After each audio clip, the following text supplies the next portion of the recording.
नमस्कार, आप देख रहे हैं इंडिया वॉइस और मैं हूं आपके साथ श्रुति अंगद। देवभूमि समाचार में आप सभी का स्वागत है। देवभूमि समाचार की करते हैं शुरुआत। देहरादून से बड़ी खबर सामने आ रही है। सीएम धामी का उत्तर प्रदेश का दौरा, बरेली में करेंगे उत्तरायणी मेले का शुभारंभ। कुछ ही देर में बरेली पहुंचेंगे CM Dhami. Police line helipad पहुंचेंगे सीएम धामी। कुछ ही देर में 29वें उत्तरायणी मेले का भी शुभारंभ किया जाएगा। दोपहर 1 बजे उत्तराखंड के लिए रवाना हो जाएंगे। दोपहर 2 बजे खटीमा पहुंचेंगे सीएम धामी। खटीमा में नवनिर्मित खेल स्टेडियम का करेंगे लोकार्पण। तो आज उत्तर प्रदेश के दौरे पर रहेंगे मुख्यमंत्री पुष्कर सिंह धामी। मेले का करेंगे शुभारंभ। कुछ ही देर में वो पहुंचेंगे बरेली, जहां पर उत्तरायणी मेले का वो शुभारंभ करेंगे। कुछ ही देर में वो पहुंचने वाले हैं बरेली। उत्तर प्रदेश के दौरे पर रहेंगे सीएम पुष्कर सिंह धामी। मात्र 1 घंटे के लिए बरेली रहेंगे, उसके बाद वो उत्तराखंड के लिए रवाना हो जाएंगे। वहीं देहरादून से बड़ी खबर सामने आ रही है। अफसरों से छूट नहीं रहा है उत्तराखंड का मोह। केंद्रीय प्रतिनियुक्ति का मोह भी अब भंग हो रहा है। प्रतिनियुक्ति पर आधारित कोर्ट से केवल 1/4 आईपीएस अफसर प्रतिनियुक्ति पर होने चाहिए। 42 में से 16 आईपीएस ऑफिसर, वर्तमान में केवल 4 आईपीएस अधिकारी हैं प्रतिनियुक्ति पर। पिछले साल केंद्रीय प्रतिनियुक्ति भेजे गए थे नाम। शासन को 12 आईपीएस के भेजे गए थे नाम। केंद्रीय गृह मंत्रालय आईपीएस कैडर में विसंगति की दिला रहा है याद। 27 दिसंबर को केंद्रीय गृह मंत्रालय में मुख्य सचिव को लेटर भी भेजा गया था।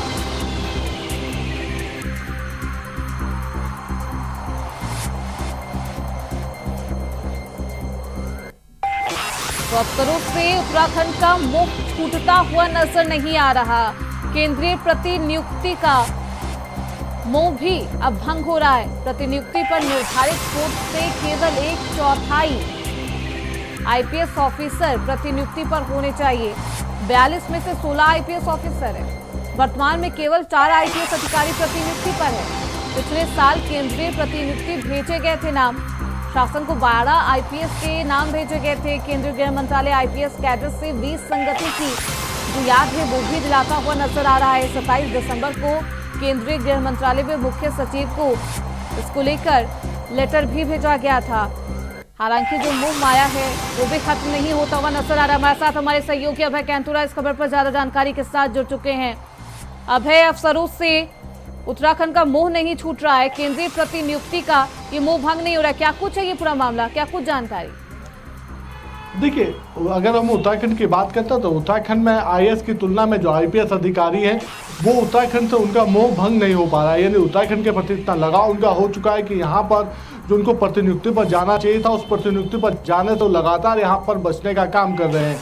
केंद्र की तरफ से कई बार राज्यों को इस बाबत आगाह किया जा चुका है कि जो विसंगतियां राज्य में बढ़ रही है, खासतौर पर ये कह सकते हैं कि प्रतिनियुक्ति को लेकर जो अधिकारियों की जो नानुकुर यहाँ पर चल रही है, जो तामुल रवैया यहाँ पर चल रहा है, जिसके चलते एक तय सीमा पर जो अधिकारी प्रतिनियुक्ति पर जाते थे वो अभी तक नहीं जा पा रहे। अभी ये वर्तमान में कह सकते हैं कि 42 में से 16 आईपीएस अधिकारियों को केंद्र में प्रतिनियुक्ति पर जाना जरूरी होता है। जो केंद्र के जो मानक हैं उन मानकों के हिसाब से वहां पर उनको 16 अधिकारियों आईपीएस अधिकारियों को प्रतिनियुक्ति पर जाना होता है। लेकिन अभी वर्तमान में कह सकते हैं कि 16 में से सिर्फ 4 अधिकारी ही इस समय केंद्र में वर्तमान में प्रतिनियुक्ति पर यहाँ पर चल रहे हैं। केंद्र में पिछली बार भी कह सकते हैं कि दिसंबर माह में राज्य सरकार को एक पत्र भेजा था। केंद्रीय गृह मंत्रालय की तरफ से पत्र यहाँ पर आया था और कहा गया था कि जो प्रतिनियुक्ति पर जो अधिकारियों को भेजने का जो सिलसिला है या जो कार्रवाई होनी चाहिए थी उसमें उत्तराखंड राज्य बड़ी धीमी रफ्तार से आगे बढ़ रहा है। और लगातार ये कह सकते हैं कि प्रतिनियुक्तियों पर धीमी रफ्तार के चलते कह सकते हैं कि जो विसंगति का जो कैडर्स का जो वहाँ पर काम है उसमें उसका जो रेशियो वो लगातार बिगड़ता हुआ नजर आ रहा है। पिछले बार भी ये कह सकते हैं कि उत्तराखंड सरकार की तरफ से जिन नामों को प्रतिनियुक्ति पर भेजने का काम किया गया था उसमें से 4 नामों को हटाने का काम यहाँ पर किया गया था। यानी 12 नाम शासन की तरफ से, पुलिस मुख्यालय की तरफ से शासन को भेजे गए थे प्रतिनियुक्ति पर जाने के लिए आईपीएस अधिकारियों के। उनमें से 4 नामों को शासन की तरफ से हटाने का काम यहाँ पर किया गया था। सिर्फ 8 नामों की सहमति यहाँ पर आईपीएस अधिकारियों की प्रतिनियुक्ति पर जाने की दी गई थी। और अभी वर्तमान में कह सकते हैं कि अभी भी उन 8 अधिकारियों में से कोई ऐसे स्पष्ट आदेश यहाँ पर नहीं हो पाए कि कौन कौन अधिकारी केंद्र में प्रतिनियुक्ति पर जाने के लिए अपनी तैयारी है हामी यहाँ पर भर चुके हैं। तो ये कह सकते हैं कि लगातार इन सब चीज़ों को लेकर उत्तराखंड सरकार को बार बार आगाह किया जा रहा है। और अब जिस प्रकार से सख्त रवैया केंद्रीय गृह मंत्रालय ने यहाँ पर अपनाया, तो ऐसे में समझा जा सकता है कि अगर पुलिस महकमा इन सब चीज़ों को लेकर लापरवाही बरतता रहा, शासन की तरफ से भी लापरवाही बरती गई, तो फिर आने वाले दिनों में आईपीएस अधिकारियों को दीवार करने का काम इस प्रतिनियुक्ति को लेकर यहाँ पर केंद्र की तरफ से किया जाएगा, जो उनके डीजीपी बनने तक की राह में रोड़ा बन सकते हैं। यानी कई तरह की अड़चने उनको यहाँ पर इस तरीके के मामले लगातार सामने आ रहे हैं, इसके बाद भी पुलिस महकमा अलर्ट नहीं हो रहा है, सावधान नहीं हो रहा है और अपने उसी रवैये को बरकरार रख रहा है। ऐसे में इस विसंगति को दूर करने के लिए राज्य सरकार क्या कुछ कदम उठा सकता है? देखिए, राज्य सरकार की तरफ से अभी भी इस पूरे मामले पर एक चुप्पी साधने का काम यहाँ पर किया जा रहा है, क्योंकि जिन 12 नामों को पुलिस मुख्यालय की तरफ से केंद्र में प्रतिनियुक्ति के लिए भेजने के लिए फाइल जो भेजी गई थी, उनमें से 12 में से भी 4 नामों को हटाने का काम यहाँ पर कर दिया गया।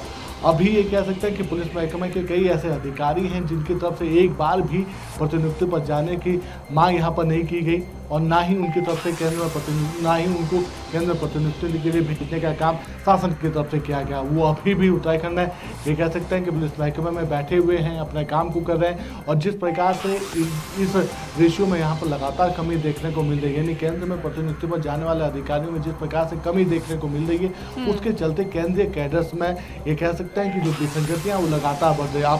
आप सीधा एक एग्जाम्पल के तौर पर उन सब चीज़ों को ऐसे समझ सकते हैं कि इस समय उत्तराखंड में जो एडीजी रैंक के जो अधिकारी यहाँ पर वर्तमान में काबिज हैं, उनमें से कई ऐसे अधिकारी हैं जिनकी केंद्र में आईजी के रैंक में अभी तक पदोन्नति नहीं हो पाई है। और जो आईजी रैंक के अधिकारी हैं उसमें से कई ऐसे अधिकारी हैं जिनकी केंद्र में डीआईजी के रैंक पर अभी तक पदोन्नति नहीं हो पाई है। और यही वो सब चीज़ें हैं जिनको ये कह सकते हैं कि यूपीएससी की तरफ से लगातार बार बार राज्य सरकार को याद दिलाने का काम किया जा रहा है, क्योंकि अंत में जब डीजीपी बनने का अवसर इन आईपीएस अधिकारियों को यहाँ पर मिलता है, जब वो अपनी सेवाएं पूरी करने का काम यहाँ पर करते हैं, तो फिर अगर प्रतिनियुक्ति पर वो अधिकारी नहीं जाते तो फिर ऐसे में वो डीजी बनने के सुयोग्य नहीं माने जाते और ना ही उनको यहाँ पर डीजी बनाने का काम यहाँ पर किया जाता है। तो ये सब चीज़ें जो उनकी सेवाओं से जुड़ी हुई चीज़ें हैं, जिसको लेकर केंद्रीय गृह मंत्रालय लगातार राज्य सरकार को आगाह कर रहा है। और जो विसंगतियां केंद्र राज्य के बीच में इस कैडर को लेकर आ रही है, उस विसंगतियों को दूर करने की मांग यहाँ पर कर रहा है। लेकिन राज्य सरकार की तरफ से इन सब चीज़ों को लेकर ढुलमुल रवैया अपनाने का काम यहाँ पर किया जा रहा है। और पुलिस महकमे के कई ऐसे अधिकारी हैं जो केंद्र पर प्रतिनियुक्ति पर जाने से बचने का काम यहाँ पर कर रहे हैं। जी, बहुत शुक्रिया अभय आपका इन तमाम जानकारी के लिए। आप बने रहिए हमारे साथ, आगे भी आपका रुख करेंगे। वहीं देहरादून से बड़ी खबर सामने आ रही है। निकाय चुनाव के बाद धर्मस्व तीर्थाटन परिषद बनाने को मिलेगी हरी झंडी। विभागीय स्तर पर प्रस्ताव तैयार हो गया है। प्रदेश मंत्रिमंडल की बैठक में लाया जाएगा प्रस्ताव। धार्मिक यात्रा के सुरक्षित और स्वस्थ का उद्देश्य है। संचालन के लिए बनाया जाएगा धर्मस्व और तीर्थाटन परिषद। उच्च स्तरीय समिति ने परिषद को लेकर ड्राफ्ट तैयार कर लिया है। तो निकाय चुनाव के बाद धर्मस्व बनाया जाएगा, जिसको लेकर अब सरकार तैयार हो चुकी है। तीर्थाटन परिषद बनाने को लेकर भी हरी झंडी मिलेगी। तो निकाय चुनाव के बाद प्रदेश में धार्मिक यात्रा के सुरक्षित और सुव्यवस्थित संचालन के लिए उत्तराखंड धर्मस्व और तीर्थाटन परिषद को हरी झंडी दिखाई दी जाएगी। उच्च स्तरीय समिति ने परिषद के स्वरूप, गठन और संचालन को लेकर ड्राफ्ट भी तैयार कर शासन को सौंप दिया है। सीएम धामी की मंजूरी के बाद इसे आगामी प्रदेश मंत्रिमंडल की बैठक में लाया जा सकता है। परिषद बनाए जाने के संबंध में तैयार ड्राफ्ट प्रस्ताव का मुख्यमंत्री के समक्ष पेश भी हो चुका है। उच्च स्तरीय समिति ने परिषद के गठन के लिए हितधारकों के सुझाव भी लिए हैं। तो निकाय चुनाव के बाद धर्मस्व बनाने की तैयारी है। हमारे साथ हमारे सहयोगी अभय कैंथुरा लगातार बने हुए हैं। अभय, निकाय चुनाव के बाद धर्मस्व बनाने की तैयारी है, तीर्थाटन परिषद बनाने को लेकर भी हरी झंडी मिलेगी, क्या कुछ जानकारी? बिल्कुल, ये कह सकते हैं कि उत्तराखंड की जो चारधाम यात्रा है, जिस चारधाम यात्रा के लिए देश और दुनिया में उत्तराखंड जाना जाता है, उस यात्रा में व्यवस्थाएं सुदृढ़ रह सके, यदि व्यवस्थाएं दुरुस्त रह सके, उसका जो प्रबंधन है, यात्रा का प्रबंधन है, वो व्यवस्थित तरीके से यहाँ पर संचालित हो सके, उसकी दिशा में सरकार आगे बढ़ने का काम कर रही है। निकाय चुनाव के बाद धर्मस्व एवं जो तीर्थाटन परिषद है जिसके गठन की तैयारी यहाँ पर चल रही है उसको बनाने का काम यहाँ पर किया जाएगा। और अभी तक की तैयारियों में कहा जा सकता है कि राज्य सरकार की तरफ से जो पहल यहाँ पर शुरू की गई, पर्यटन विभाग की जो पहल यहाँ पर है उस पर धार्मिक कैबिनेट की मोहर लगने का इंतजार यहाँ पर हो रहा है, क्योंकि धर्मस्व एवं तीर्थाटन परिषद को लेकर पर्यटन विभाग ने जो काम यहाँ पर करा उसकी ड्राफ्टिंग यहाँ पर हो चुकी है, शासन को रिपोर्ट सौंपी जा चुकी है और अब इंतजार कैबिनेट बैठक का है जब धामी सरकार के मंत्रिमंडल की तरफ से कैबिनेट बैठक में उस परिषद के गठन को लेकर हरी झंडी यहाँ पर दी जाएगी, उसे अपनी मंजूरी यहाँ पर दी जाएगी। इस परिषद के बनने से उत्तराखंड में कह सकते हैं कि जो चारधाम यात्रा जो चलती है, जो संचालित चारधाम यात्रा यहाँ पर होती है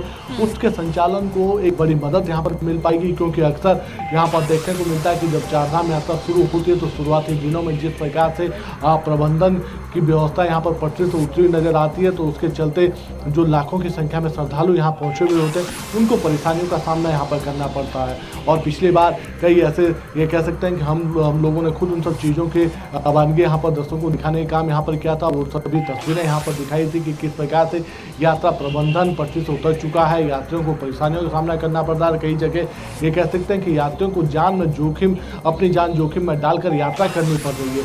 उन सब चीज़ों की पुनरावृत्ति दोबारा ना हो, वो सब व्यवस्थाएं दुरुस्त यहाँ पर रह सके, यात्रा प्रबंधन सही तरीके से काम कर सके और यात्रियों को बेहतर सुविधाएं मिल सके और जो लाखों की संख्या में श्रद्धालु यहाँ पर आते हैं वो सभी लोग एक सुरक्षित यात्रा, सुगम यात्रा का संदेश लेकर अपने जनपदों में जा सके, अपने ग्रह, अपने राज्यों में जा सके।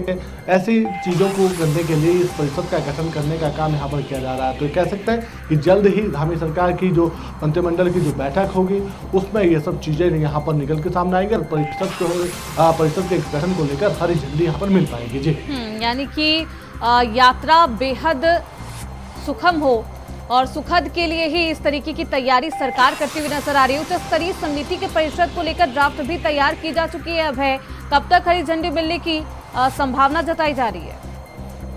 देखिए, सबसे बड़ी बात है कि जो ड्राफ्टिंग कमेटी है यानी शासन को जो रिपोर्ट यहाँ पर भेजी गई है जिसमें विभाग की तरफ से जो ड्राफ्ट यहाँ पर बनाया गया उसमें उन सब चीज़ों का बारीकी से अध्ययन करने का काम यहाँ पर किया गया कि यात्रा को किस प्रकार से व्यवस्थित तरीके से संचालित किया जा सकता है। खासतौर पर जो ट्रैफिक प्लान को लेकर जो दिक्कतें सामने आती हैं, क्योंकि लगातार लंबा जाम चारधाम यात्रा के दौरान देखने को मिलता है, ऐसे में यात्रियों को पर कई तरीके की परेशानियों का सामना करना पड़ता है। वो सब चीज़ों दोबारा से यहाँ पर ना हो, यात्री सुचारू रूप से यहाँ पर यात्रा चल सके, यात्री जो यहाँ पर आ रहे हैं उनकी यात्रा सुगम तरीके से हो सके। अगर सीधे तौर पर ये कह सकते हैं कि इन सब चीज़ों के बाबत यानी अगर परिषद का गठन सही तरीके से यहाँ पर हो जाता है, उन सब चीज़ों को लेकर कैबिनेट की हरी झंडी यहाँ पर मिल पाती है, तो फिर जो धामों की जो कैरिंग कैपेसिटी यानी धामों की जो धारण जो क्षमता उस क्षमता को भी बढ़ाने का काम यहाँ पर किया जा सकता है, जिसके चलते बड़ी दिशा में कह सकते हैं कि जो लाखों की संख्या में श्रद्धालु यहाँ पर पहुँचते हैं उनको धामों में रहने की और उनके उचित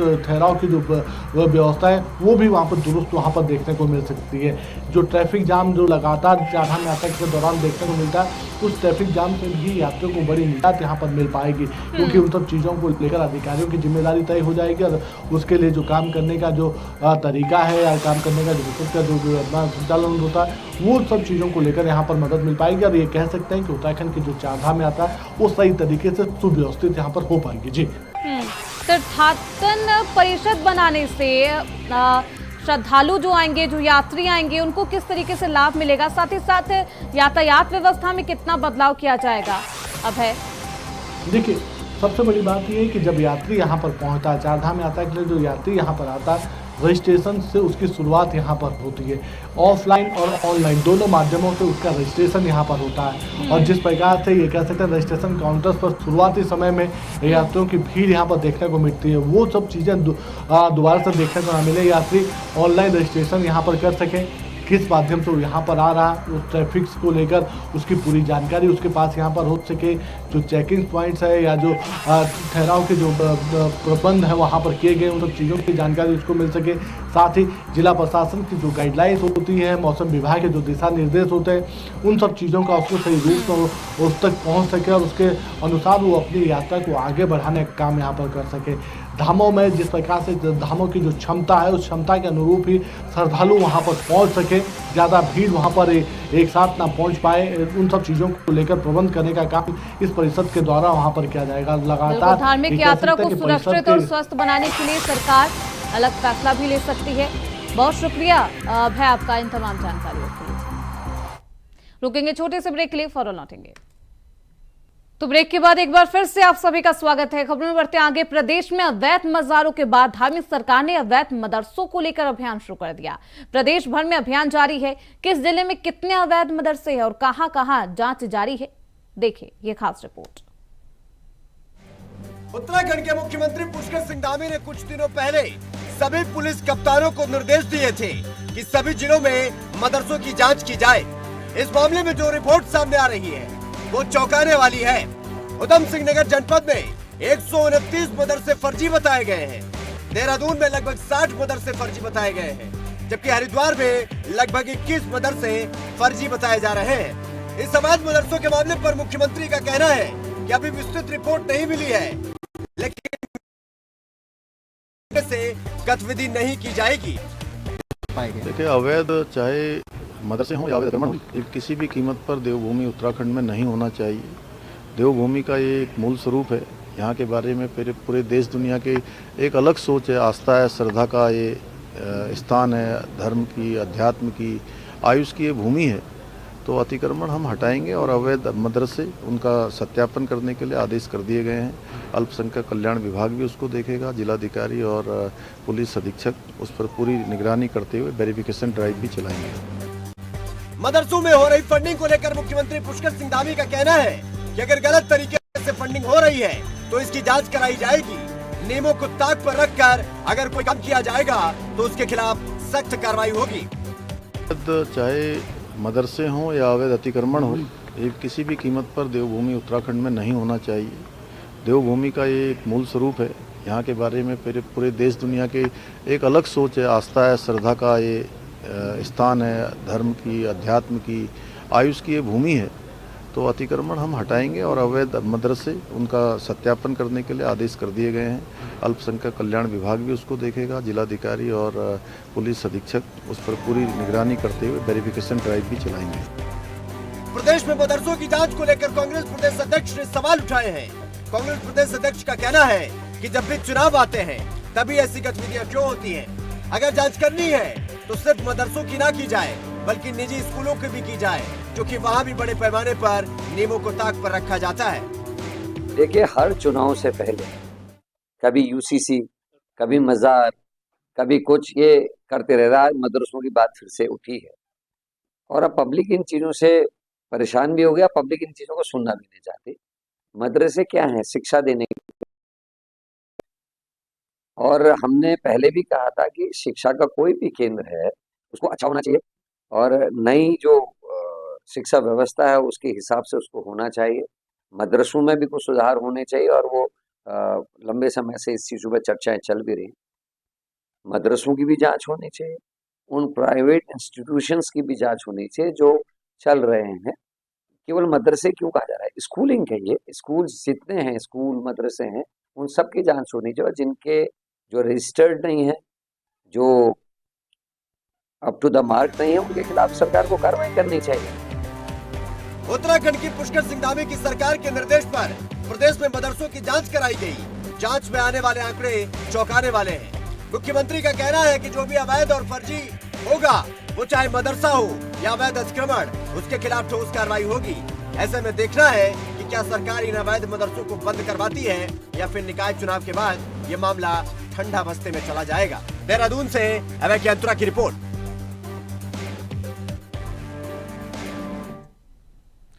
वहीं जल्द प्रदेश में कार्यरत हजारों आंगनबाड़ी कार्यकर्त्रियों और सहायिकियों को पेंशन तोहफा मिल सकता है। सरकारी आंगनबाड़ी कार्यकर्तियों और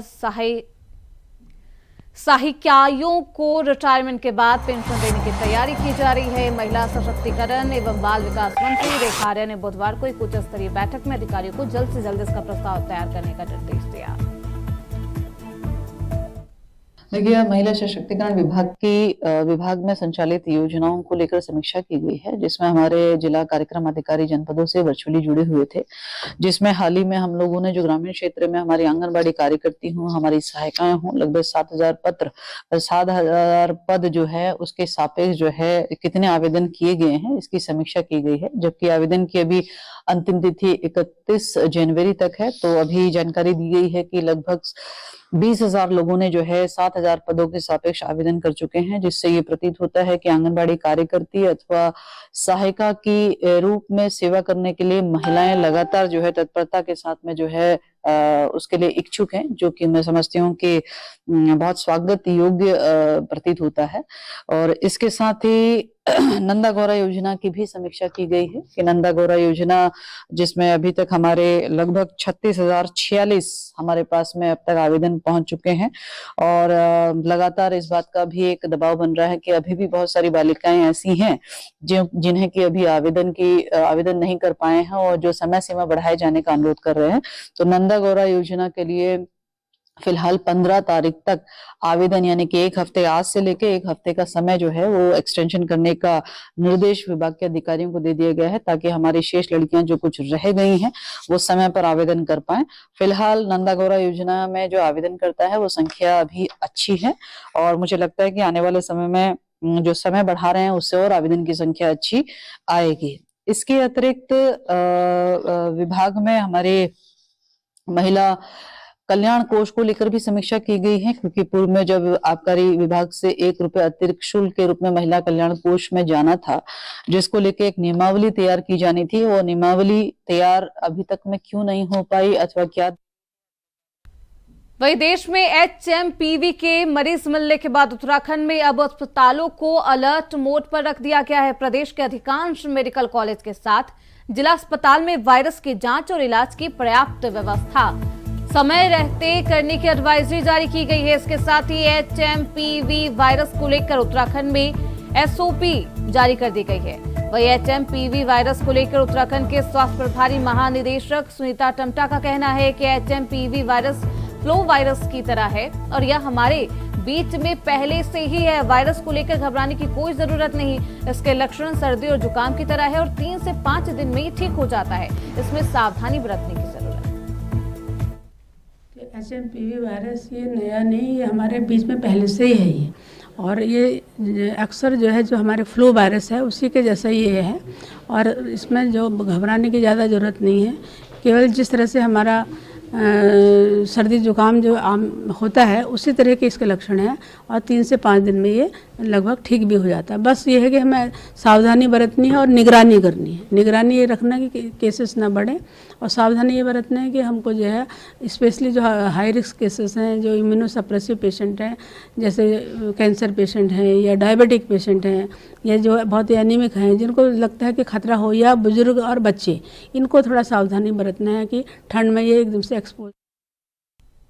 वही 38वें राष्ट्रीय खेलों की गतिविधियां जिन भी शहरों में प्रस्तावित है, वहां पर छात्र छात्रों को इससे जोड़ने के लिए नई पहल की जा रही है। युवा दिवस यानी 12 जनवरी से प्रचार के 8 कंटेनरों को स्कूल कॉलेजों के लिए रवाना किया जाएगा। छात्र छात्राएं इस प्रचार कंटेनरों के माध्यम से खेल मुकाबले के लिए अपनी सीट बुक करा सकेंगे। राष्ट्रीय खेल देखने के लिए निःशुल्क प्रवेश की व्यवस्था है। उत्तराखंड अपनी स्थापना के रजत जयंती वर्ष में इस बार राष्ट्रीय खेलों की मेजबानी कर रहा है। राष्ट्रीय खेल 28 जनवरी से लेकर 14 फरवरी तक प्रस्तावित है। देहरादून के अलावा हरिद्वार, शिवपुरी, ऋषिकेश, कोटी, कालोनी, टिहरी, नैनीताल, रुद्रपुर, खटीमा, हल्द्वानी, अल्मोड़ा, पिथौरागढ़ जैसी जगहों पर विभिन्न खेलों की प्रतियोगिताएं होनी है। राष्ट्रीय खेल सचिवालय तैयारियों में जुटा है। कोशिश ये है कि हर वर्ग को इस आयोजन से परोक्ष या प्रत्यक्ष रूप से जोड़ा जाए। फिलहाल इसी के साथ देवभूमि समाचार में बस इतना ही। देखते रहिए इंडिया वॉइस।